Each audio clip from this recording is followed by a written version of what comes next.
হ্যাঁ, পাবনার 7টি পৌরসভা 93টি কেন্দ্রে এভাবেই এখন ভোট গণনা চলছে। সকাল 8টা থেকে বিকাল 4টা পর্যন্ত শৈত্যপ্রবাহ উপেক্ষা করে ভোটাররা যে ভোটাধিকার প্রয়োগ করেছেন তারই ফলাফলের চূড়ান্ত প্রক্রিয়া চলছে এখানে। বিকাল 4টায় ভোট গ্রহণের শেষের পর থেকে এই ভোট গণনার প্রক্রিয়াগুলো শুরু হয়েছে এবং এটা কখন শেষ হবে সেটা আমাদেরকে জানাবেন এখানকার যে প্রিজাইডিং অফিসার, উনি বলতে পারবেন। আপনি কখন আশা করছেন যে ভোট গণনা শেষ হবে? আমি আশা করছি আমাদের গণনার কাজ শুরু হয়ে গেছে, রাত 8টা নাগাদ হয়তো গণনার কার্য শেষ হবে এবং আমরা হয়তো পরবর্তীতে রেজাল্ট দেওয়া সম্ভব হবে।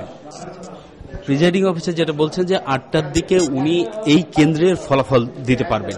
এভাবে প্রত্যেকটা কেন্দ্রের ফলাফল এখানেই প্রত্যেক কেন্দ্রে ঘোষিত হবে, তারপরে এই ফলাফল চলে যাবে জেলা রিটার্নিং অফিসারের কাছে এবং সেখানেই চূড়ান্তভাবে ফলাফল ঘোষণা করবেন জেলা রিটার্নিং অফিস এবং সেখানেই ভোটাররা জানতে পারবেন তারা যাকে ভোট দিয়েছেন, যাকে আশা করেছেন প্রার্থী হিসেবে, তিনি জয়ী হলেন কিনা।